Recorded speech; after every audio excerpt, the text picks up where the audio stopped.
Hello everyone, welcome to the Learning Platter CS for the crash course related to UGC NET June 2022 and the subject is Computer Science.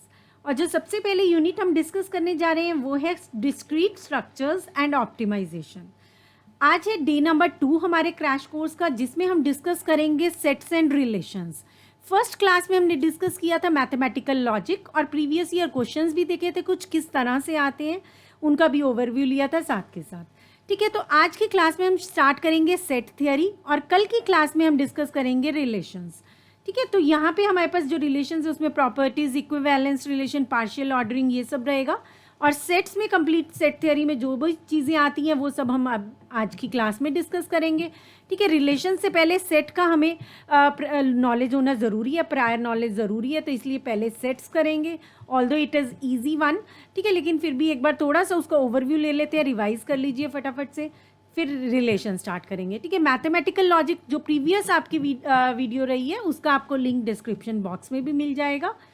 ठीक है, चलिए, channel को अगर आपने subscribe नहीं किया अभी तक तो उसे कर लीजिए ताकि आने वाले वीडियोस के नोटिफिकेशंस आपको टाइमली मिलते रहें. स्टार्ट करते हैं अपना टॉपिक सेट्स. तो सेट क्या है? Basically unordered collection of different elements. तो ये अनऑर्डर्ड कलेक्शन है. ठीक है, कई बार सिंपल एक डेफिनेशन ही पूछ ली जाती है, तो आपको पता रहना चाहिए सेट क्या है. अनऑर्डर्ड कलेक्शन है डिफरेंट एलिमेंट्स का. सेट को जो भी एलिमेंट्स होंगे हम उन्हें किस तरह से लिखते हैं? सेट ब्रैकेट में लिखते हैं. ठीक है, कैसे लिखते हैं? सेट ब्रैकेट होती है, उसमें हम सारे एलिमेंट्स को क्या करते हैं? लिस्ट करते हैं. और इन केस आपके जो भी एलिमेंट्स हैं वो क्या होता है, उनको ऑर्डर चेंज हो जाता है, या जो भी एलिमेंट्स हैं वो रिपीटेडली हम यूज़ करें. अगर हम लिखते हैं 1 2 2 3, या हम सेट में एलिमेंट्स को कर देते हैं 3 2 1, तो उससे सेट में क्या है, कोई भी चेंज नहीं आएगा. ठीक है, कोई भी एलिमेंट रिपीट हो रहे हैं या जो भी ऑर्डर है एलिमेंट्स का वो चेंज हो रहा है, तो उससे सेट में कोई भी चेंज नहीं आएगा, वो सेम ही कंसीडर होगा. एन ऑब्जेक्ट में भी नंबर्स, अल्फ़ाबेट्स, नेम्स एक्सेट्रा, तो हमारे ये सब चीज़ें आ सकती हैं सेट्स में. Set theory forms the basis of several other fields of study like counting theory, relations, graph theory and finite state machines. तो हम देख पा रहे हैं क्या एप्लीकेशंस रहती है, कहाँ कहाँ हमारे सेट्स यूज़ होते हैं. तो देखिए, सेट्स काउंटिंग थ्योरी में भी यूज़ होते हैं, रिलेशंस में भी यूज़ होते हैं, ग्राफ थ्योरी में, और साथ के साथ फाइनाइट स्टेट मशीन्स में यूज़ होते हैं. एग्जाम्पल्स देख लेते हैं सेट्स के. तो देखिए, a set of all positive integers. तो पॉजिटिव इंटीजर्स में आपके पास क्या आ जाएगा? 1 2 3 4 5 अप टू इन्फिनिटी. तो ये एक सेट बन गया सभी पॉजिटिव इंटीजर्स का. A set of all planets in the solar system. तो यहाँ पे हमारे पास आ जाएगा मर्करी, वीनस, अर्थ, वो सब क्या बन गए? एक सेट बन गया सब किसका? प्लैनेट्स का. इसी तरह से set of all the states in India, एक सेट बन जाएगा सभी स्टेट्स का. ठीक है, जितने भी स्टेट्स हैं इंडिया में उन सभी स्टेट्स का हमने क्या बना लिया? एक सेट बना लिया. इसी तरह से set of all the lower case letters of the alphabet. तो हमने इसी तरह से ए बी सी डी इनका क्या बना लिया? अप टू जेड का एक सेट बना लिया. ठीक है, तो ये क्या एग्जाम्पल्स हैं? सेट के एग्जाम्पल्स हैं. तो देखिए, जो हम रिप्रेजेंट करते हैं सेट्स को वो दो तरह से करते हैं. एक तो रोस्टर या टैबुलर फॉर्म होती है और दूसरी होती है सेट बिल्डर फॉर्म. ठीक है, दो फॉर्म्स हैं हमारे पास, roster form and set builder form. तो सबसे पहले देख लेते हैं रोस्टर फॉर्म. रोस्टर फॉर्म या जिसे हम टैबुलर फॉर्म भी कहते हैं, ये फॉर्म क्या होती है? In this form of representation we list all the elements of the set within the braces and separate them by commas. तो देखिए, यहाँ पे हम ब्रेसेस में ही जो भी हमारे एलिमेंट्स हैं उन्हें रिप्रेजेंट कर देते हैं. ठीक है, जितने भी एलिमेंट्स होंगे उन्हें रिप्रेजेंट करेंगे बेसिकली. ठीक है, इफ अगर हम बोलते हैं if A is equals to set of all odd numbers less than 10, then in the roster form it can be represented as a is equals to 1 3 5 7 9. इसी तरह से अगर हम इवन नंबर्स बोलेंगे तो आ जाएंगे लेस देन 10 में हमारे पास 2 4 6 8. ठीक है, लेस देन 10 में 2 4 6 8 हमारे पास आ गए इवन नंबर्स. सेकेंड हमारे पास एग्जाम्पल है set of vowels in English alphabet. English alphabet में अगर हम वॉवल्स कह रहे हैं तो वो क्या किस तरह से रिप्रेजेंट हो जाएंगे? इस तरह से रिप्रेजेंट हो जाएंगे. ठीक है, यहाँ पे हम एलिमेंट्स को रिप्रेजेंट कर रहे हैं बेसिकली. ठीक है ना, रोस्टर फॉर्म में या टैबुलर फॉर्म में जो भी हमारे एलिमेंट्स हैं उन्हें हम डायरेक्टली यहाँ पर मेंशन कर रहे हैं. ठीक है, तो नेक्स्ट देख लेते हैं सेट बिल्डर फॉर्म. इसमें क्या करते हैं हम? In this form of representation, we list the properties fulfilled by all the elements of the set. तो यहाँ पे हम क्या मेंशन करते हैं? देखिए, प्रॉपर्टीज मेंशन करते हैं. ठीक है। सेट बिल्डर फॉर्म में हम प्रॉपर्टीज लेते हैं और रोस्टर फॉर्म में हमने क्या लिया था, डिफरेंट एलिमेंट्स स्पेसिफाई किए थे। ठीक है, जब भी हम सेट स्पेसिफाई करें तो एलिमेंट स्पेसिफाई करें, ये आपकी कौन सी फॉर्म है, रोस्टर फॉर्म, और ये वाली फॉर्म है आपकी सेट बिल्डर फॉर्म, जिसमें हम प्रॉपर्टी मेंशन करें और जहां हम एलिमेंट स्पेसिफाई करें वो हमारी होती है रोस्टर फॉर्म। ठीक है, तो यहाँ पे सेट बिल्डर फॉर्म में हम क्या दे रहे हैं, प्रॉपर्टीज दे रहे हैं। सो इस तरह से हम देते हैं जहाँ पे एक्स है हमारा वो सब एलिमेंट जो सेटिस्फाई कर रहे हैं प्रॉपर्टी, कोई भी स्पेसिफिक प्रॉपर्टी है पी उसे, तो वो सब एलिमेंट्स आपके आ जाएंगे इस सेट में। ठीक है, तो इसे हम कैसे बोलते हैं, the set of those entire x such that each x has properties P. If B is equals to 2 4 8 16 32, तो इसमें सेट बिल्डर रिप्रेजेंटेशन कैसे हो जाएगा, तो अगर हम इसे देखें तो ये क्या है, 2⁻1 2⁻2 2⁻3 2⁻4 एंड 2⁻5। ठीक है, तो ये 2⁻n की फॉर्म में हम इसे रिप्रेजेंट कर सकते हैं, जहां पे हमारी वैल्यू n की वेरी कर रही है 1 से लेकर 5 तक। ठीक है, तो देखिए हमें इसे इसी तरह से रिप्रेजेंट किया है, वो सभी x जो जहां पे x किसकी इक्वल है, 2⁻n के इक्वल है, और n आपका बिलोंग करता है नेचुरल नंबर को, और साथ के साथ जो हमारे n की वैल्यू है वो कहाँ से कहाँ तक लाई करेगी, 1 से 5 तक लाई करेगी। ठीक है, यहाँ पे इक्वल्स टू दिया हुआ है तो 1 और 5 भी इंक्लूडेड होंगे। अगर इक्वल्स टू नहीं दिया होता, इन दैट केस आपकी वैल्यू ग्रेटर देन 1 होती और लेस देन 5 होती। ठीक है, तो उस केस में हमारी वैल्यूज 2 3 4 बनती सिर्फ। तो यहाँ इक्वल्स टू दिया है तो 1 और 5 भी हम इंक्लूड कर लेंगे। ठीक है, तो इस तरह से हम क्या करेंगे, अपनी वैल्यूज को रिप्रेजेंट करेंगे। ठीक है, कोई भी रिप्रेजेंटेशन है और प्रॉपर्टी सेट करके उसके अकॉर्डिंग हम क्या लेते हैं, सेट बिल्डर फॉर्म लेते हैं। इसी तरह से देखिए अगर सेट AEIOU लिखा है हमने, तो उसे हम क्या लिख सकते हैं, x where x is a vowel in English alphabet. तो यहाँ पे एक्स क्या है, वॉवल्स है इंग्लिश अल्फाबेट में, ये एक हमने प्रॉपर्टी स्पेसिफाई कर दी। ठीक है, तो दो फॉर्म्स है हमारे पास रिप्रेजेंटेशन की, सेट बिल्डर फॉर्म और टैबुलर फॉर्म, जिसे रोस्टर फॉर्म भी कहा जाता है। तो इस फॉर्म में आपके पास क्या है, प्रॉपर्टीज, और सेट बिल्डर फॉर्म में हम डायरेक्ट एलिमेंट स्पेसिफाई करते हैं। नेक्स्ट देख लेते हैं स्टैंडर्ड नोटेशंस। तो देखिए ये जो नोटेशन है ये आपकी नोटेशन है बिलोंग्स टू की। तो यहाँ पे अगर एक एलिमेंट है एक्स, तो हम इसके लिए अगर लिख रहे हैं belongs to A, to x belongs to A, या हम इसे बोल सकते हैं x is an element of set A. अगर इसे हमने कट कर दिया तो that means x does not belong to set A. अगर हमारे पास ये सिंबल आ जाता है तो ये क्या है, x does not belong to set A. ये क्या है आपके पास, empty set and then universal set. N क्या है आपके पास, नेचुरल नंबर का सेट। ठीक है, नेचुरल नंबर्स क्या होते हैं आपके, 1 2 3 4 5 6 अप टू इन्फिनिटी, ये क्या है, नेचुरल नंबर्स। देन हमारे पास है आई क्या रहता है, सेट ऑफ ऑल इंटीजर्स। ठीक है, तो यहाँ पे अगर हम 0 ऐड कर देते हैं, ये हमारे क्या थे, नेचुरल नंबर्स, और अगर 0 ऐड कर दिया तो वो क्या बन जाते हैं, होल नंबर्स। वो क्या बन जाते हैं, होल नंबर्स। और 0 के बाद अगर हम इधर -1 -2 -3 अपनी नंबर लाइन में ऐड कर दिया तो ये सब क्या बन जाते हैं, इंटीजर्स। ठीक है, ये सब क्या बन गए, integers, positive numbers as well as negative numbers and 0। ठीक है, होल नंबर्स और नेगेटिव नंबर्स जो हैं ये सब मिलके क्या बन जाएंगे, आपके इंटीजर्स बन जाएंगे। ठीक है, तो सेट ऑफ ऑल इंटीजर्स को कैसे रिप्रेजेंट कर रहे हैं, आई से। देन आई नॉड है आपके पास, ये क्या बन जाएगा, set of all non zero integers. तो देखिए इसमें इस केस में हम क्या लेंगे, पॉजिटिव इंटीजर्स भी ले रहे हैं और नेगेटिव इंटीजर्स भी ले रहे हैं, लेकिन 0 नहीं ले रहे हैं।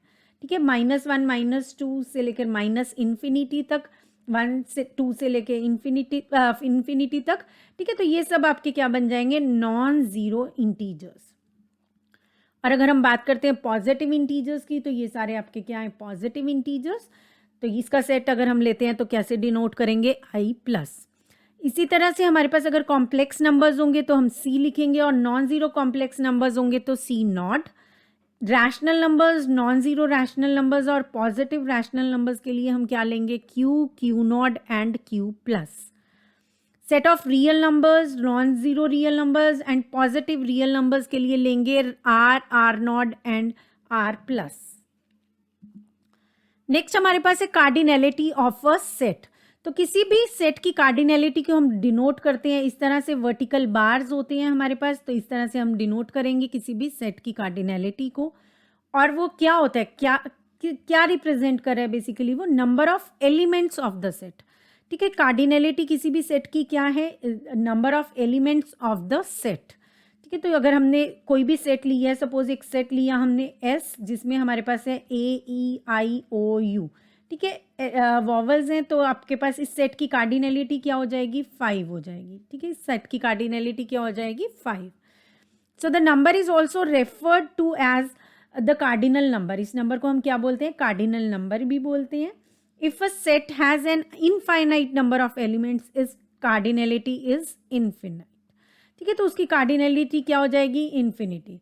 तो देखिए यहाँ पे अगर हम एग्जांपल लेते हैं, इस सेट में हमारे पास 4 एलिमेंट्स हैं, तो इसकी कार्डिनलिटी क्या हो गई, 4। इसी तरह से ये एक सेट है नेचुरल नंबर्स का, इसकी कार्डिनलिटी क्या हो जाएगी, इन्फिनिटी। ठीक है, इसमें क्या है हमारे पास, इनफाइनाइट नंबर ऑफ एलिमेंट्स। तो अगर हमें दिया हुआ है cardinality of x is equal to cardinality of y, ये क्या डिनोट करेगा कि दोनों की कार्डिनलिटी, दोनों सेट्स की कार्डिनलिटी क्या है, सेम है। दैट मीन्स जितने नंबर ऑफ एलिमेंट्स x में है उतने ही number of elements y set में है। ठीक है, अगर हमें दे दिया जाता है less than equals to, cardinality of x is less than equals to cardinality of y, तो इसका मतलब क्या है, जो x की कार्डिनलिटी है वो लेस देन इक्वल टू है y की कार्डिनलिटी से। ठीक है, तो इट मीन्स जो x में नंबर ऑफ एलिमेंट्स हैं वो या तो कम होंगे y के एलिमेंट्स से, y सेट के एलिमेंट्स से, या उसके इक्वल होंगे। इक्वल टू के होने से वो इक्वल भी हो सकते हैं, और अगर इक्वल टू नहीं है तो देखिए इसका मतलब क्या है, जो x की कार्डिनलिटी है वो हमेशा क्या रहेगी, कम रहेगी। That means number of elements जो x में रहेंगे वो कम रहेंगे number of elements in y से। अगर हमें गिवन है कि cardinality of x is less than equal to cardinality of y and this cardinality of x is greater than equals to cardinality of y, that means cardinality of x is equals to cardinality of y। तो इस तरह के sets को हम क्या बोल देते हैं, इक्विवेलेंट सेट्स। ये आगे हम देखेंगे इक्वल सेट्स और इक्विवेलेंट सेट्स क्या होते हैं, दोनों में क्या डिफरेंस है। नेक्स्ट देख लेते हैं टाइप्स ऑफ सेट्स। तो देखिए सबसे पहले हमारे पास finite set, a set which contains definite number of elements. ठीक है, तो वो सेट हमेशा क्या कहलाएगा, फाइनाइट सेट। तो यहाँ पे हमने एक एग्जांपल ली है जहाँ पे हमारे पास x बिलोंग करता है नेचुरल नंबर को, और x की जो वैल्यू होगी वो ग्रेटर देन 50 होगी, बट लेस देन क्या होगी, 70 होगी। ठीक है, तो 51 से लेकर 69 तक जो एलिमेंट्स होंगे वो हमारे इस सेट में आएंगे। तो यहाँ पे हमारे पास डेफिनेट नंबर ऑफ एलिमेंट्स हैं। ठीक है, कुछ ऐसा नहीं है कि इनफाइनाइट नंबर ऑफ एलिमेंट्स हैं। हमारे पास 10 एलिमेंट्स हो, 20 एलिमेंट्स हो, 1000 हो, चाहे 1 लाख हो, लेकिन एक फिक्स नंबर होना चाहिए। डेफिनेट नंबर ऑफ एलिमेंट्स अगर हैं तो वो क्या हो जाएगा, आपका फाइनाइट सेट। और in case infinite number of elements हैं तो वो आपका सेट क्या बन जाएगा, इनफाइनाइट सेट। ठीक है, इनफाइनाइट नंबर ऑफ एलिमेंट्स के साथ क्या बन जाएगा, इनफाइनाइट सेट। तो यहाँ पे देखिए आपके पास क्या है कि x हमने क्या लिया, नेचुरल नंबर है। ठीक है, और वो ग्रेटर देन 10 है, तो ग्रेटर देन 10 में 11, 12, 13, 14 अप टू इनफाइनाइट हम चलते चले जा रहे हैं। ठीक है, तो यहाँ पे आपके पास कितने नंबर ऑफ एलिमेंट्स हो गए, इनफाइनाइट नंबर ऑफ एलिमेंट्स हो गए। That's why it is known as infinite set.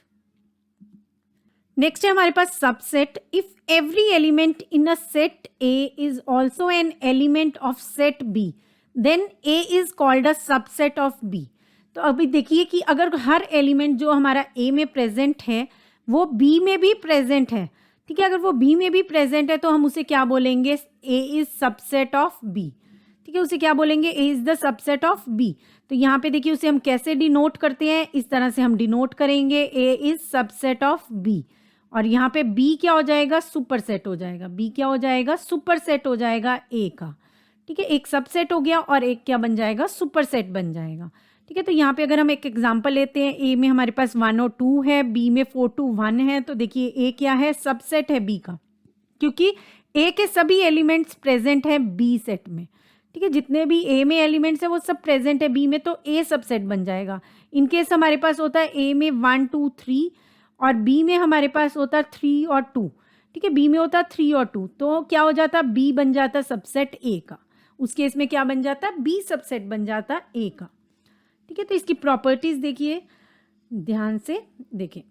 Every set is a subset of itself. Her set, जो भी सेट है वो अपने आप का क्या है, सबसेट है। ठीक है, अगर हम कहें 1, 2 तो ये सेट क्या है, सबसेट है अपने आप का ही, तो इसका मतलब A जो है वो अपने आप का सबसेट तो हमेशा ही रहेगा।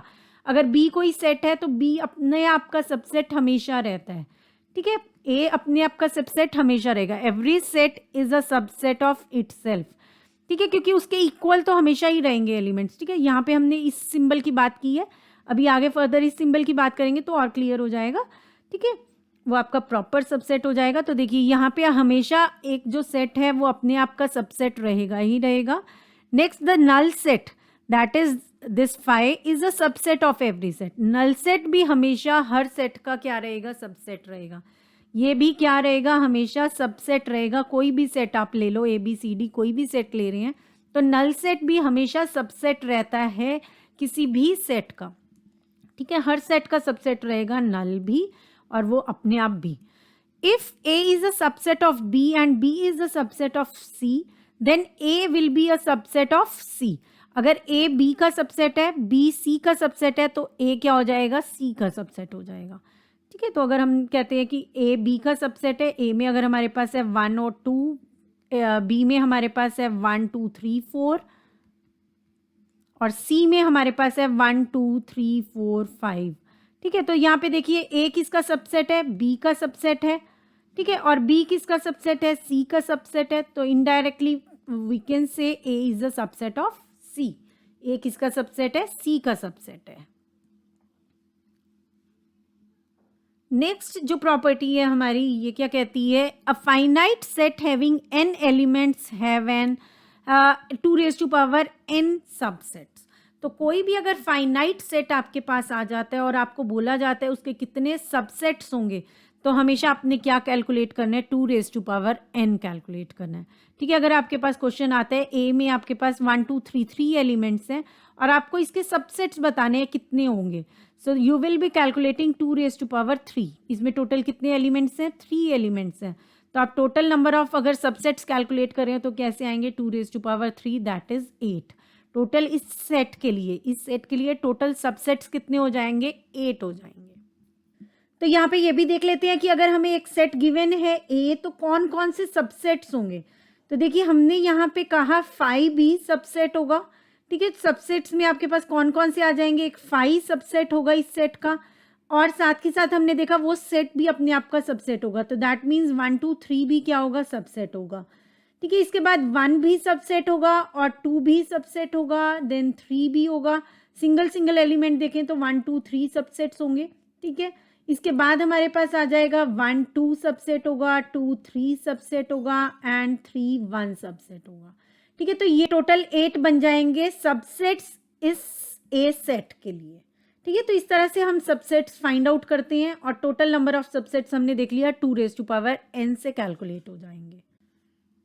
तो देखिए अगर आपके पास क्वेश्चन आता है find the number of subsets for set containing 3 elements, ठीक है। तो सबसेट अब आपने निकालने हैं, नंबर ऑफ सबसेट्स बताने हैं, 3 एलिमेंट्स अगर हों तो कितने हो जाएंगे, 2⁻3 दैट इज 8। इसी तरह से अगर आपको नंबर ऑफ सबसेट्स कैलकुलेट करने हैं for the set whose cardinal number is 5, it means number of elements कितने हैं, 5 हैं। सो उसके लिए हमारे पास क्या हो जाएगा, 2⁻5, सो दैट विल बी 32, ठीक है। टोटल कितने हो जाएंगे, 32 हो जाएंगे। नेक्स्ट हमारे पास आता है प्रॉपर सबसेट। तो देखिए प्रॉपर सबसेट में आपके पास क्या रहेगा, if A is a subset of B and A is not equal to B, ठीक है। अगर हम लेते हैं A is equals to 1 2 and B is equals to 1 2, तो यहाँ पे ए आपका सबसेट तो है, ठीक है, ए बी का सबसेट है क्योंकि यहाँ पे इक्वल साइन है, लेकिन वो प्रॉपर सबसेट नहीं है, वो प्रॉपर सबसेट नहीं है। प्रॉपर सबसेट के लिए हम सिंबल यू वाला यूज करते हैं, ठीक है। प्रॉपर सबसेट वो नहीं है, अगर वो इक्वल है तो वो प्रॉपर सबसेट नहीं है, सबसेट वो है, ठीक है। तो यहाँ पे क्या प्रॉपर्टी दी जा रही है, देखिए क्या कहता है proper subset, if A is a subset of B and A is not equal to B then A is said to be a proper subset of B, ठीक है। ए अगर सबसेट है बी का लेकिन साथ के साथ ए बी के इक्वल नहीं है, only in that case A is said to be proper subset of B. अगर ए प्रॉपर सबसेट है बी का और बी सबसेट नहीं है ए का, then there is at least 1 element in B which is not in A, ठीक है। अगर ए प्रॉपर सबसेट होगा, ठीक है, अगर ए प्रॉपर सबसेट होगा बी का, अगर हमने ए में 1 2 लिया और बी में 1 2 लिया तो इट मीन्स तो ये प्रॉपर सबसेट है ही नहीं, ठीक है, ये प्रॉपर सबसेट नहीं है। अगर प्रॉपर सबसेट होगा ये, इट मीन्स अगर हम क्या कहते हैं प्रॉपर सबसेट होगा, तो इट इज़ नेसेसरी कि यहाँ पे एक एलिमेंट ऐसा होगा जो ए में अवेलेबल नहीं है लेकिन बी में है, ठीक है. So if A is not a proper subset of B, then B is not a and B then B is not a subset of A. That means there is at least one element in B which is not in A. तो एक element ऐसा होगा ही होगा जो B में होगा लेकिन ए में नहीं होगा. सो जो नल सेट रहता है वो हमेशा क्या रहेगा, प्रॉपर सबसेट रहेगा हर एलिमेंट का. अगर आपके पास है ए 2 3 4 और बी में है 2 3 4 5, तो देखिए ए क्या है, प्रॉपर सबसेट है बी का. अगर हम लेते हैं x is equals to 1 2 3 and y is equals to 1 2 3, here y is the subset but not a proper subset of x. ठीक है, हम y को सबसेट बोल सकते हैं x का और x को भी सबसेट बोल सकते हैं y का, लेकिन ये क्या है, प्रॉपर सबसेट नहीं है. ठीक है, तो यहाँ पे हम इसे कैसे लिखेंगे, y is subset of x. लेकिन इस केस में हम कैसे लिखेंगे, a is proper subset of b. Next question, find the number of proper subsets of a set. अब आपको नंबर निकालना है प्रॉपर सबसेट्स का. ठीक है, तो हमने देखा था नंबर ऑफ सबसेट्स कितने होते हैं अगर हमें कोई भी सेट दिया हुआ है 2 रेज़ टू पावर n. लेकिन प्रॉपर सबसेट कितने होंगे, प्रॉपर सबसेट्स होंगे 2 raise to power n minus 1. ठीक है, प्रॉपर सबसेट्स कितने होंगे, 2 raise to power n minus 1. क्योंकि ये जो हमने क्वेश्चन किया, तो देखिए यहाँ पे प्रॉपर सबसेट आपका ये नहीं होगा.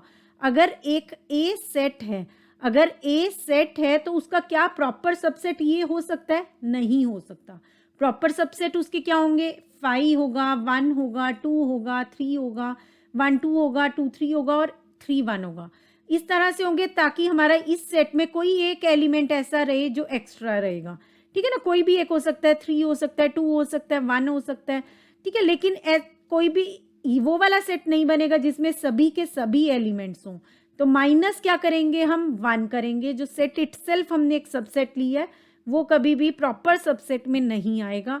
इसलिए प्रॉपर सबसेट्स होंगे आपके पास 2 raise to power n minus 1. तो देखिए, अगर आपको कैलकुलेट करना है नंबर ऑफ प्रॉपर सबसेट्स उस सेट के जिसमें 6 एलिमेंट्स हैं, तो आपके पास क्या हो जाएगा, 2 रेज़ टू पावर 6 माइनस 1. ठीक है, तो 2 raise to power 5 32 and then we have 64 minus 1, तो ये क्या बन जाएगा आपके पास 63. तो कितने प्रॉपर सबसेट्स होंगे, अगर सेट में 6 एलिमेंट्स हैं, 63 प्रॉपर सबसेट्स होंगे और 64 क्या होंगे, सबसेट्स होंगे. इसी तरह से अगर कार्डिनल नंबर 4 है, in that case 2 raise to power 4 minus 1. ठीक है, तो यहाँ पे आपके पास क्या आ गया, 16 माइनस 1 दैट इज 15. ठीक है, 15 हो जाएंगे आपके पास प्रॉपर सबसेट्स अगर 4 है आपका कार्डिनल नंबर और 16 हो जाएंगे सबसेट्स. ठीक है, चलिए next we have universal set. It is a collection of all elements in a particular context और application. All the sets in that context or application are essentially subsets of this universal set. ठीक है, तो जितने भी elements जो हमारे total elements हैं वो सब क्या हो जाते हैं, यूनिवर्सल सेट हो जाता है अगर किसी भी पर्टिकुलर एप्लीकेशन की बात करें तो. और आगे फर्दर उसमें सबसेट्स क्रिएट हो जाते हैं. ठीक है, तो यूनिवर्सल सेट को हम कैसे रिप्रेजेंट करते हैं, यू से करते हैं. तो इसके एग्जाम्पल देख लेते हैं तो और क्लियर हो जाएगी चीज़. तो देखिए, यू को हम क्या रिप्रेजेंट करें, set of all animals on earth. ठीक है, तो यहाँ पे हमारे पास यूनिवर्स में क्या हो गया, जितने भी एनिमल्स हैं सारे एनिमल्स को हम ले रहे हैं. एक सेट हम बना लेंगे जिसमें हमने क्या लिया, सेट ऑफ मैमल्स ले लिए. एक सेट आपका बन जाएगा जिसमें हम सेट ऑफ फिशेस लेंगे सिर्फ. ठीक है, एक सेट में सेट ऑफ फिशेस ले रहे हैं, एक सेट में सेट ऑफ मैमल्स ले रहे हैं और एक सेट में हमने सेट ऑफ इंसेक्ट्स लिया है सपोज. और सबका कलेक्शन क्या हो जाएगा, जितने भी सारे एलिमेंट्स हैं यहाँ पे सबको कलेक्ट अगर हम कर लेंगे तो वो क्या बन जाएगा, यूनिवर्स बन जाएगा. ठीक है, तो चलिए ये क्वेश्चन देखते हैं. Which of the following sets is a universal set for the other 4 sets. तो इनमें से कौन सा सेट यूनिवर्सल सेट है. ठीक है, हमारे को यहाँ पे 5 ऑप्शंस दिए हैं, आपको बताना है कौन सा यूनिवर्सल सेट है बाकी 4 सेट्स के लिए. तो देखिए, set of even natural numbers, set of odd natural numbers, set of natural numbers, set of negative numbers and set of integers. तो देखिए कौन सा यूनिवर्सल सेट है, तो यूनिवर्सल सेट आपका रहेगा सेट ऑफ इंटीजर्स. उसी में नेगेटिव इंटीजर्स आते हैं, उसी में नेचुरल नंबर्स आते हैं, साथ ही उसी में ही ऑड नेचुरल नंबर्स आएंगे और साथ ही इवन नेचुरल नंबर्स आएंगे. Next we have empty set और null set. An empty set contains no elements. Empty set में कभी भी कोई एलिमेंट नहीं होता है, ठीक है. तो उसमें उसे हम कैसे डिनोट करते हैं? 5 से डिनोट करते हैं. As the number of elements in an empty set is finite, ठीक है, यहाँ फाइनाइट है, तो इससे हम क्या बोलेंगे? फाइनाइट सेट बोलेंगे, ठीक है. एम्प्टी सेट हमेशा आपका क्या रहेगा? फाइनाइट सेट रहेगा. कार्डिनैलिटी एम्प्टी सेट की क्या होगी? 0 होगी. कार्डिनैलिटी क्या होगी एम्प्टी सेट की? 0 होगी, ठीक है. तो अगर हम कहते हैं x belongs to natural number such that x is greater than 7 and less than 8, ठीक है. नेचुरल नंबर है तो 7 से बड़ा और लेस देन 8 होगा, तो देखिए कोई भी नंबर नहीं है, तो वो क्या हो गया? एम्प्टी सेट हो गया, ठीक है. इसी वजह से क्या हो गया? Empty set. और ये आप याद रखना, एम्प्टी सेट भी क्या होता है? फाइनाइट सेट होता है और उसकी कार्डिनैलिटी क्या रहेगी? 0 रहेगी. नेक्स्ट हमारे पास आ जाता है सिंगलटन सेट या यूनिट सेट. सिंगलटन नाम से पता चल रहा है जिसमें सिर्फ सिंगल एलिमेंट होगा, सिर्फ 1 एलिमेंट होगा. सिंगलटन सेट और unit set contains only 1 element. A single set is denoted by s, small s.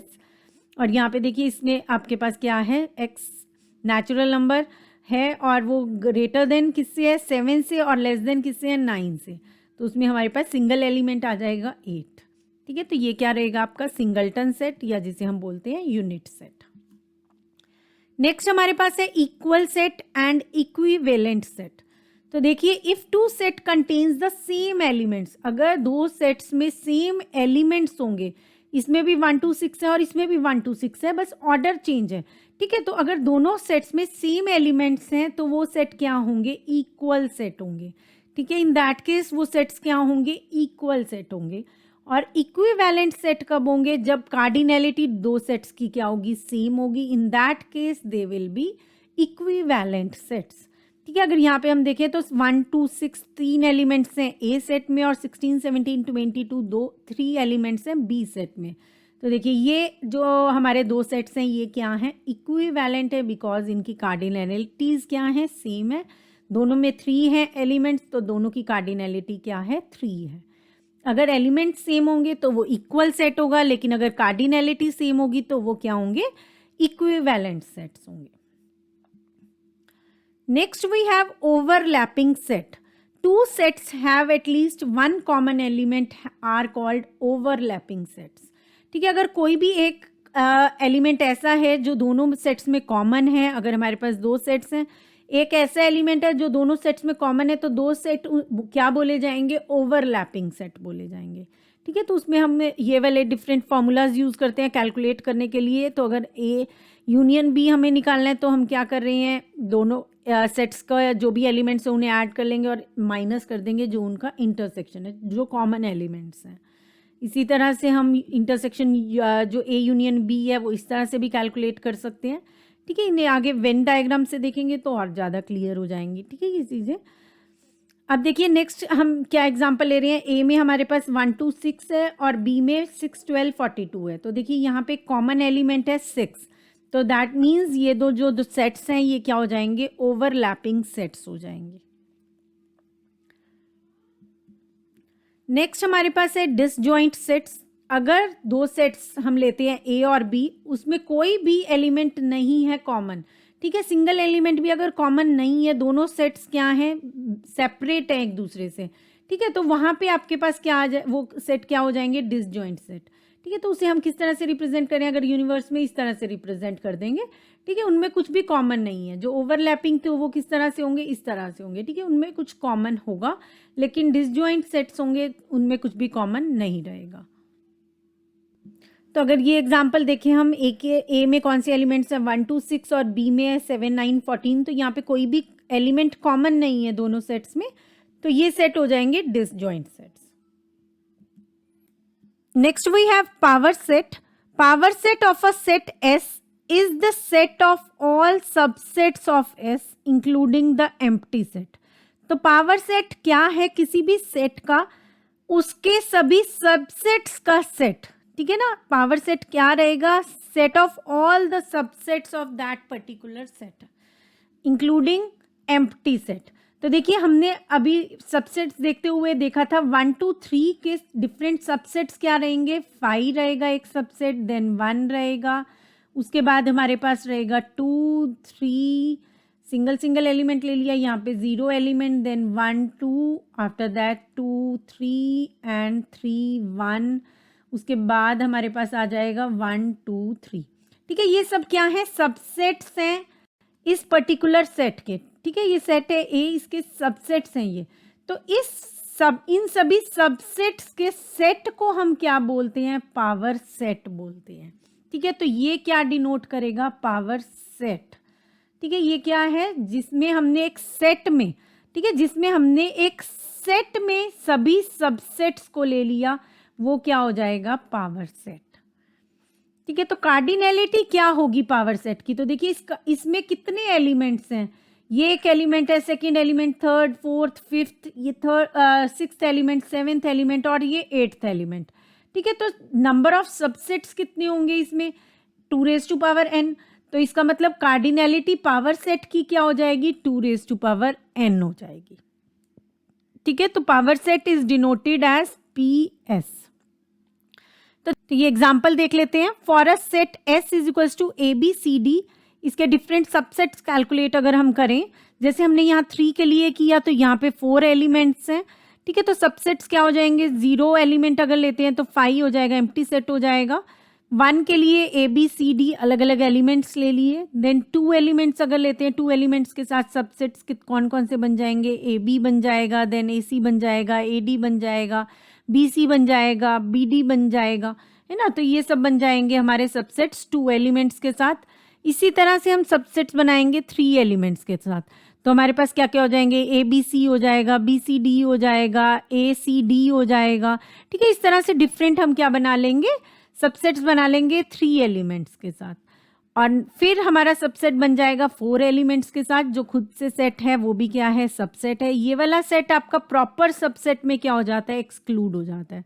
ठीक है, तो प्रॉपर सबसेट्स हमारे कितने बनते हैं, 2n-1, लेकिन सबसेट्स कितने बनते हैं, 2n।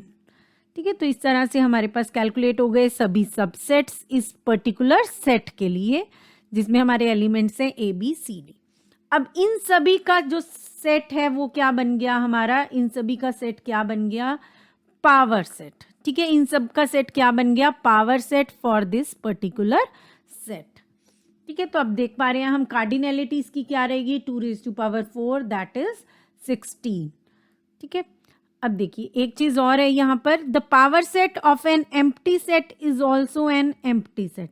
ठीक है, पावर सेट क्या रहेगा एम्प्टी सेट का भी, वही खुद से। ठीक है, तो इसका मतलब उसकी भी क्या रहेगी वैल्यू, 2^0, कोई भी एलिमेंट नहीं है एम्प्टी सेट में, कोई भी एलिमेंट नहीं है, इवन देन पावर सेट उसका क्या रहेगा, 1 रहेगा। 2^0 लगेगा तो क्या आ जाएगा, 1 आ जाएगा। ठीक है, तो उसमें भी क्या लगेगा, पावर सेट क्या बन जाएगा, ये एम्प्टी सेट ही एक क्या बन जाएगा, अपने आप में सेट बन जाएगा। ठीक है, तो यहाँ पे आपके पास बनेगा power set of N empty set is also N empty set. तो देखिए कि ये क्वेश्चन देख लेते हैं, 2013 में आया हुआ है UGC नेट में। The power set of A union B where A is equals to, एक सेट दिया हुआ है 2 3 5 7 एंड B सेट में कौन कौन से एलिमेंट्स हैं, 2 5 8 9 इज, और डिफरेंट ऑप्शंस अवेलेबल है हमारे पास। ठीक है, तो सबसे पहले हम निकाल लेते हैं A यूनियन B, जिसका हमने पावर सेट कैलकुलेट करना है कि कितने एलिमेंट्स होंगे। तो देखिए A यूनियन B में हमारे पास क्या आ जाएगा, 2 देन 3, उसके बाद 5 7 8 एंड 9। ठीक है, टोटल एलिमेंट्स कितने हैं, ये देखिए 6 हैं। तो पावर सेट के लिए हमें क्या करना है, 2^6 जो किसके इक्वल आ जाएगा, 64 के इक्वल आ जाएगा। ठीक है, तो हमारा करेक्ट आंसर इसके लिए क्या हो जाएगा, 64। Next we have Venn diagrams. Venn diagram was invented in 1880 by John Venn. ठीक है, तो जॉन वेन ने इसे इंट्रोड्यूस किया था, तो देखिए इसी वजह से इसका डायग्राम का नाम क्या पड़ा, वेन डायग्राम्स। ठीक है, so it is a schematic diagram that shows all possible logical relations between different mathematical sets. तो अगर एक ही यूनिवर्स में लाई कर रहे हैं डिफरेंट मैथमेटिकल सेट्स, तो उनके बीच में ये क्या शो कर रहा है, लॉजिकल रिलेशनशिप शो कर रहा है। ठीक है, ये एक ऐसा डायग्राम है जो शो कर रहा है logical relationship between different mathematical sets. जैसे हम डेटाबेस में पढ़ते हैं ईआर डायग्राम्स क्या शो करते हैं, रिलेशनशिप बिटवीन डिफरेंट एंटिटीज। यहाँ पे वेन डायग्राम क्या शो कर रहा है, logical relationship between different mathematical sets. तो देखिए ये एग्जांपल है हमारे वेन डायग्राम्स के। ठीक है, तो इन्हें देख लेते हैं आगे फर्दर। तो देखिए सेट्स के ऊपर कौन कौन से ऑपरेशंस पॉसिबल हैं, set union, set intersection, set difference, complement of a set, Cartesian product. ठीक है, ये डिफरेंट हमारे ऑपरेशंस पॉसिबल हैं सेट के ऊपर। तो चलिए एक एक करके डिस्कस कर लेते हैं। तो देखिए सेट यूनियन अगर हम बात करते हैं तो सेट यूनियन हम किस तरह से डिनोट करते हैं, ए यूनियन बी। इसमें वो सभी एलिमेंट्स आ जाएंगे चाहे वो ए से बिलोंग करते हैं या बी से करते हैं या दोनों से करते हैं। ठीक है, वो सब एलिमेंट्स आ जाएंगे ए यूनियन बी में। So this is A union B where we can specify it as x belongs to A और एक्स बिलोंग्स टू बी। ठीक है, तो अगर हमारे सेट में ए में एलिमेंट्स है 10, 11, 12, 13, बी में है 13, 14, 15, ए यूनियन बी में क्या हो जाएंगे 10, 11, 12, 13 कॉमन है 13, 14 एंड 15। ठीक है, तो यहाँ पे आपके 10, 11 और 12 यहाँ लाई करेंगे एक वाले, और 13 कहाँ है, दोनों में है, तो 13 यहाँ आ जाएगा एंड देन 14 और 15 आपके यहाँ पे आ जाएंगे एलिमेंट्स। ठीक है, और ये कंप्लीट क्या है, ए यूनियन बी है। ठीक है, ये क्या है, कंप्लीट ए यूनियन बी। तो ये किस तरह का सेट्स हैं, ओवरलैपिंग सेट्स हैं। ठीक है, ये किस तरह के सेट्स हैं, ओवरलैपिंग सेट्स हैं।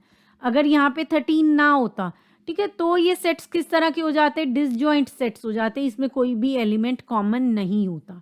ठीक है, अभी ये क्या है, ओवरलैपिंग सेट्स हैं। Next we have set intersection. तो देखिए इंटरसेक्शन में वो सब एलिमेंट्स आ जाएंगे जो दोनों जगह बिलोंग करते हैं। ठीक है ना, जो दोनों सेट्स से बिलोंग करते हैं। तो यहाँ पे आपके पास ए और बी से जो दोनों से बिलोंग कर रहे हैं वो एलिमेंट्स आ जाएंगे। इसे हम डिनोट करें इस तरह से, और x belongs to a and x belongs to b। ठीक है, वो दोनों जगह बिलोंग करता होगा तो हमारा क्या हो जाएगा, वो इंटरसेक्शन हो जाएगा। So if x is a is 11, 12, 13, b is 13, 14, 15, तो a इंटरसेक्शन b क्या हो जाएगा, 13 हो जाएगा। ठीक है, तो ये जो पोर्शन हमने हाईलाइट किया हुआ है ये क्या है, a इंटरसेक्शन b। ये पोर्शन क्या है, a intersection b। Next we have set difference या रिलेटिव कॉम्प्लीमेंट। तो ये क्या रहता है, देखिए set difference of sets A and B, उसे हम कैसे डिनोट करते हैं, ए माइनस बी से, is the set of elements which are only in A but not in B. ठीक है, इन दोनों सेट्स का सेट डिफरेंस क्या बनेगा, हम उसे कैसे डिनोट करते हैं, ए माइनस बी से, और उसमें क्या रहेंगे, सिर्फ वो एलिमेंट्स जो ए में है बी में नहीं है। ठीक है, वो उसके लिए हम क्या लिख रहे हैं, ए माइनस बी। इसी तरह से वो सब एलिमेंट्स जो बी में है और ए में बिल्कुल भी नहीं है, ठीक है ना, ए में नहीं है, वो सब क्या हो जाएंगे, बी माइनस ए। ठीक है, जो ए में है और बी में नहीं है वो क्या हो जाएंगे, ए माइनस बी। ए में है और बी में नहीं है वो ए माइनस बी, और जो बी में है और ए में नहीं है वो क्या हो जाएंगे, बी माइनस ए। तो देखिए ए माइनस बी को हम कैसे लिख रहे हैं, X belongs to A and X must not belong to B. ठीक है ना, एक्स बी से बिलोंग नहीं कर रहा है, X belongs to A and X does not belongs to B. ठीक है, एक्स ए से बिलोंग करेगा लेकिन बी से बिलोंग नहीं करेगा। ठीक है, तो यहाँ पे देखिए एग्जाम्पल, ए अगर 10, 11, 12, 13 है, बी 13, 14, 15 है, तो ए माइनस बी क्या हो जाएगा, 10, 11, 12, और बी माइनस ए क्या हो जाएगा, 14, 15। ठीक है, तो यहाँ पे अगर हम देखें तो a minus B is not equals to b minus A, तो यहाँ पर ये भी कॉम्यूटेटिव नहीं रहता है, सेट डिफरेंस आपका कॉम्यूटेटिव नहीं है। That means a minus B minus A के इक्वल नहीं है, तो ये ऑपरेशन कॉम्यूटेटिव नहीं है, सब्ट्रैक्शन कभी भी कॉम्यूटेटिव नहीं रहता। ठीक है, तो यहाँ पे देखिए ये वाला आपका जो है ये क्या है, a माइनस बी, और ये क्या है, b माइनस ए। ये वेन डायग्राम के थ्रू हम रिप्रेजेंट कर रहे हैं a माइनस बी, और ये क्या है, b minus A. Next we have symmetric difference of sets. ये क्या था आपका, सेट डिफरेंस। ये क्या है, सेट डिफरेंस, या जिसे हम कह सकते हैं रिलेटिव कॉम्प्लीमेंट। ठीक है, नाम याद रखने आपने, ये क्या है, सेट डिफरेंस, जिसमें हम लिख रहे हैं a माइनस बी या b माइनस ए। ठीक है, ये दोनों चीजें क्या है, सेट डिफरेंस, या जिसे हम बोल रहे हैं रिलेटिव कॉम्प्लीमेंट। अब हमारे पास क्या है, सिमेट्रिक डिफरेंस ऑफ सेट्स। तो देखिए ये क्या है, symmetric difference of two sets A and B is the set containing all the elements that are in A और बी। वो सब एलिमेंट्स इसमें आएंगे जो ए में बिलोंग करते हैं या बी में करते हैं लेकिन दोनों में नहीं करते हैं। दैट मीन्स जो हमारा इंटरसेक्शन है वो हम क्या कर देंगे, माइनस कर देंगे, कहाँ से, ए यूनियन बी से। ठीक है, यहाँ पे आपके पास कौन से एलिमेंट्स आ जाएंगे, ये वाले एलिमेंट्स जो हैं आपके पास कौन से आएंगे, ये वाला पोर्शन रहेगा और साथ में ये वाला पोर्शन रहेगा। ठीक है, ये दोनों पोर्शंस रहेंगे और ये वाला पोर्शन जो है हमारा वो एक्सक्लूड हो जाएगा। ठीक है, तो ए यूनियन बी कंप्लीट है, उसमें से हमने क्या किया, इंटरसेक्शन वाला पोर्शन क्या किया, माइनस कर दिया। तो वो क्या बन जाएगा, सिमेट्रिक डिफरेंस ऑफ सेट्स। वो क्या बन जाएगा, सिमेट्रिक डिफरेंस ऑफ सेट्स। तो यहाँ पे हम इसे रिप्रेजेंट करते हैं इस तरह से या कई बार इस तरह से भी कर देते हैं रिप्रेजेंट, दोनों वेज होते हैं। ठीक है, तो ये किसका सिंबल रहेगा आपका, सिमेट्रिक डिफरेंस का, और ये क्या होता है, A union B minus A intersection B. That means वो सभी एलिमेंट्स जो ए में बिलोंग करते हैं और बी में करते हैं लेकिन ए इंटरसेक्शन बी में, दोनों में नहीं करते हैं, वो आ जाएंगे आपके सिमेट्रिक डिफरेंस में। तो देखिए ए अगर हमने लिया A B C D, B अगर ले लेते हैं हम ए बी एल एम, तो यहाँ पे वो एलिमेंट्स जो दोनों में नहीं आ रहे, तो ए दोनों में आ रहा है इसे कट कर देंगे, बी दोनों में आ रहा है इसे कट कर दिया, तो सी डी एल एम आपके ऐसे एलिमेंट्स हैं जो ए और बी दोनों में नहीं आ रहे हैं। ठीक है, इंटरसेक्शन नहीं है जो दोनों का, तो यहाँ पे आपके पास आ जाएगा एसिमेट्रिक डिफरेंस बी में C D L and M. Next we have complement of a set.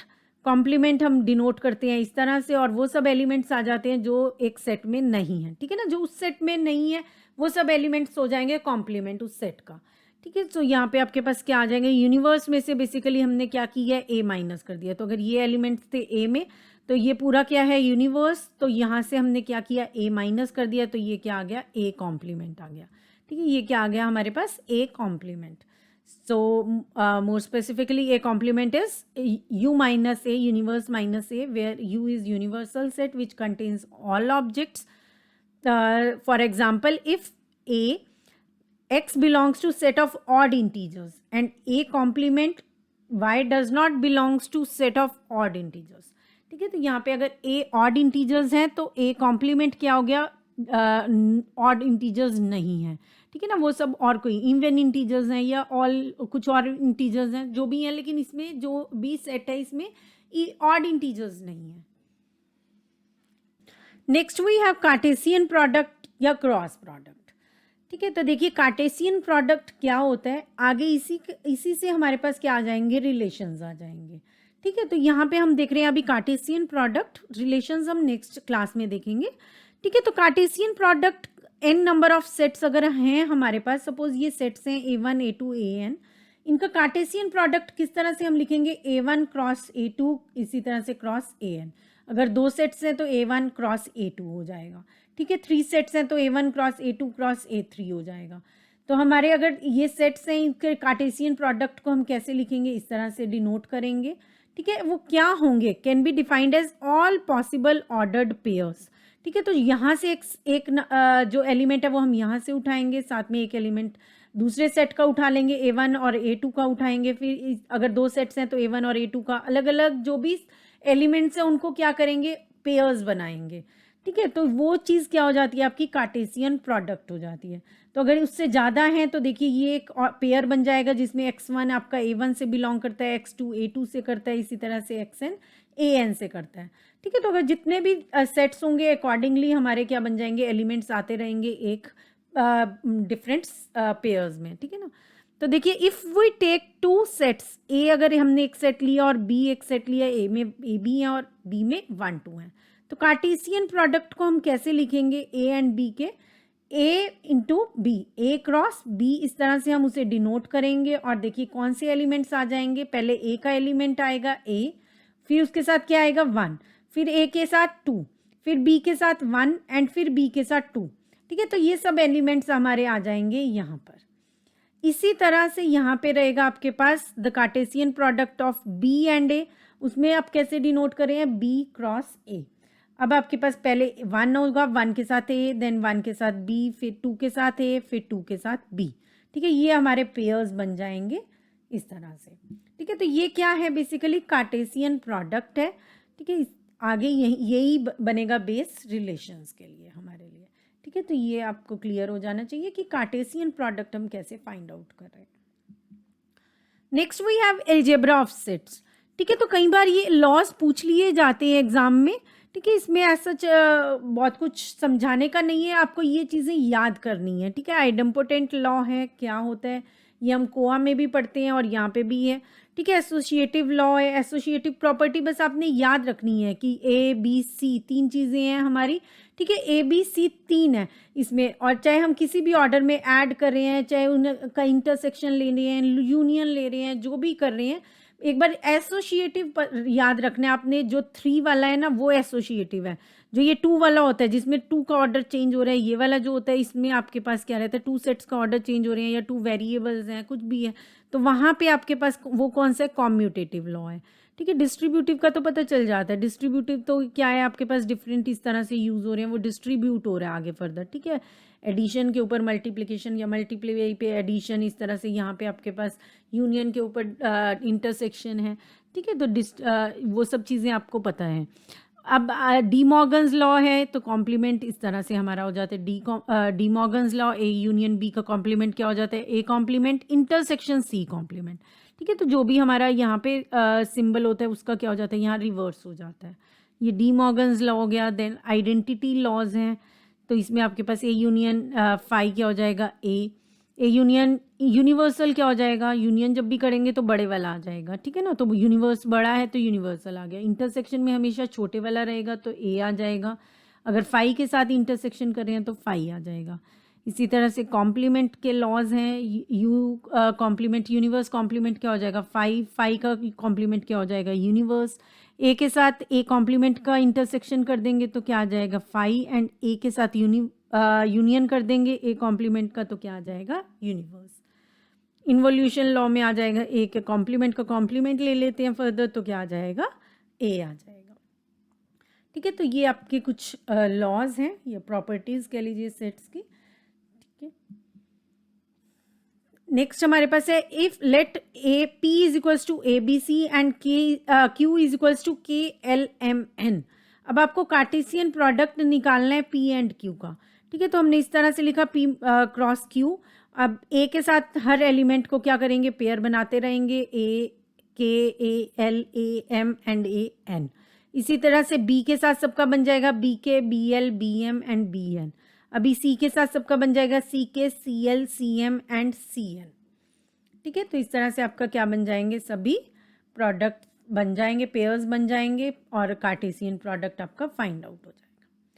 ठीक है, इसमें एक चीज़ और देखेंगे आज की क्लास में, inclusion exclusion principle. So what actually this principle is, ये जो क्वेश्चन है, इस तरह के क्वेश्चन कहीं पे भी आपका जो पेपर 1 होता है उसमें भी आ जाते हैं। कंप्यूटर से ज़रूरी नहीं है कंप्यूटर में ही आए, जर्नल में भी आ जाते हैं इस तरह के क्वेश्चन। तो इसे एक बार समझ लेंगे तो कभी भी प्रॉब्लम नहीं होगी। तो देखते हैं, let A B any 2 finite sets. तो ए यूनियन बी क्या होगा, हमेशा A plus B and minus A number of A intersection B. ठीक है, so this is number of, जो भी नंबर रहेगा क्या रहेगा ए यूनियन बी का, A plus B minus A intersection B. तो देखिए यहाँ पे हम इंक्लूड क्या कर रहे हैं, ए और बी को इंक्लूड कर रहे हैं यूनियन में, और एक्सक्लूड किसे कर रहे हैं, इंटरसेक्शन को एक्सक्लूड कर रहे हैं। So that's why it is known as inclusion exclusion principle, where we are including something as well as we are excluding something. तो इसी तरह से अगर ए बी सी 3 सेट्स हैं हमारे पास, तो A union B union C क्या रहेगा, तो देखिए A union B union C किसके इक्वल होता है, A plus B plus C. साथ में हम माइनस क्या करेंगे, देखिए ए यूनियन बी था तो हमने क्या किया, ए यूनियन बी में क्या आया, ए को पहले ऐड किया फिर बी को ऐड किया, तो देखो ये वाली जो चीज़ थी ये हमारी 2 टाइम्स ऐड हो गई थी, इसीलिए हमने उसे 1 टाइम क्या कर दिया, एक्सक्लूड कर दिया। जब हमारे पास 3 सेट्स होंगे, जब हमारे पास 3 सेट्स हैं अगर, ठीक है, हमारे पास कितने सेट्स हैं, 3 सेट्स हैं। ठीक है, तो 3 सेट्स के केस में अगर हमें A union B union C निकालना है, तो देखिए हम ए को भी ऐड कर चुके, पहले बी को भी ऐड कर चुके, सी को भी ऐड कर चुके। ठीक है। अब देखिए जो हमारे इंटरसेक्शन वाली चीज़ें हैं वो क्या हो रही हैं, बार बार ऐड हो रही हैं। ठीक है, तो अब उसे क्या कर रहे हैं, हम डिडक्ट कर रहे हैं। तो हमने क्या डिडक्ट करना है, A intersection B, A intersection C and B intersection C क्या करेंगे, 3 बार डिडक्ट कर देंगे। तो इसका मतलब जो हमने ये किया, ये एक बार डिडक्ट कर दिया, फिर दूसरी बार ये चीज़ डिडक्ट कर दी, और फिर हमने ये डिडक्ट कर दिया। ठीक है, तो ये हमने क्या किया, डिडक्ट किया। तो हमारा ऐड कितनी बार हुआ था, जो ये वाला इन बीच वाला था। ठीक है, ये जो चीज़ होती है ये क्या है आपकी, A intersection B intersection C. जो ये वाला पोर्शन है ये तीनों में जो इंक्लूड हो रहा है ये क्या है, A intersection B intersection C. ठीक है, तो इसे हमने पहले 3 बार ऐड कर दिया था और अब 3 बार हमने क्या किया, डिडक्ट कर दिया। तो ये एक बार भी नहीं आया। ठीक है, ये एक बार भी नहीं आया, तो उसके लिए हमने अब क्या किया, इसे ऐड कर दिया। ठीक है, इसमें हमारा तीनों बार ये एक एक बार ऐड हो गया था, लेकिन अब तीनों बार हमने क्या कर दिया, इसे साथ के साथ डिडक्ट कर दिया। तो हम इसे क्या करेंगे, एक बार ऐड करेंगे अब। ठीक है, तो A union B union C का आपका फॉर्मूला क्या रहता है, A plus B plus C minus A intersection B. ठीक है, ये अगर ए है, ये बी है और ये सी है, तो इसमें हम क्या माइनस कर रहे हैं, ए इंटरसेक्शन बी माइनस कर रहे हैं। ठीक है, क्योंकि वो ए में भी आ चुका और बी में भी आ चुका, जब उसे एक बार माइनस कर दिया तो एक बार वो रहेगा हमारे पास। ठीक है, अब इसी तरह से ए इंटरसेक्शन सी वाला जो पोर्शन है, ये पूरा पोर्शन, ठीक है, ये पोर्शन हमारा पूरा पहले ऐड हो चुका है। ठीक है, 2 बार ऐड हो चुका, क्योंकि ए वाले में भी ऐड हो गया और सी वाले में भी, तो हमने उसे क्या किया है, अभी एक बार माइनस कर दिया। ठीक है, इसी तरह से ये वाला पोर्शन भी हमारा ऐड हो चुका था, अभी मैंने इसे भी माइनस कर दिया। लेकिन अब देखिए ये वाला पोर्शन जो था A intersection B intersection C वाला, ये तीनों बार ऐड हुआ था और तीनों बार डिडक्ट हो गया, तो एक बार भी नहीं हमारा रहा, इसलिए हमने इसे क्या किया, ऐड कर लिया अगेन। तो ये फॉर्मूला आपने याद रखना है। ठीक है, तो चलिए इसके बेस पे एक क्वेश्चन कर लेते हैं।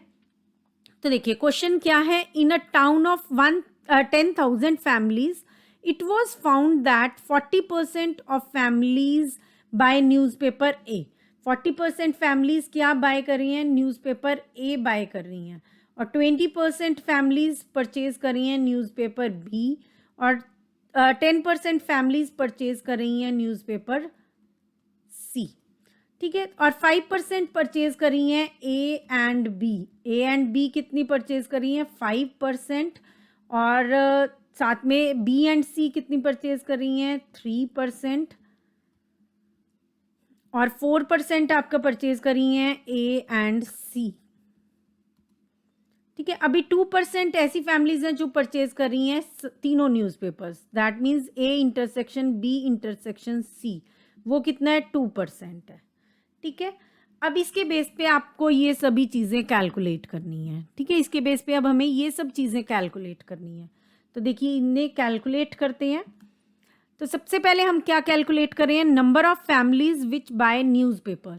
ठीक है, वो फैमिलीज हमने देखनी है जो न्यूज़पेपर परचेज कर रही हैं।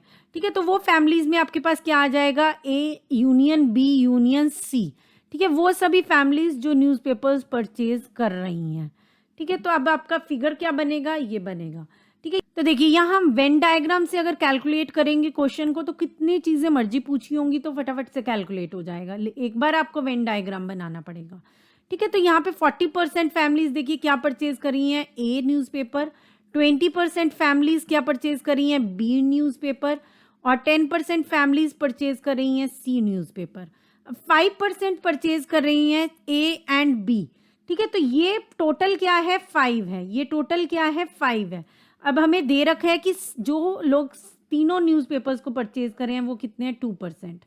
तो हमने क्या करना है, टोटल ये 5 है, तो इसमें से 5 में से 2 डिडक्ट किया तो हमारे पास यहाँ पे क्या आ गया, 3 आ गया। इसी तरह से 4% दिए हुए हैं जो ए और सी को परचेज कर रहे हैं। ठीक है, 4% दिए हैं जो ए और सी को परचेज करते हैं। तो देखिए ये ए और सी है, तो यहाँ पे हमारे पास क्या 4%, 4 में से ये वाला 2 गया तो ये कितना आ गया, 2 आ गया।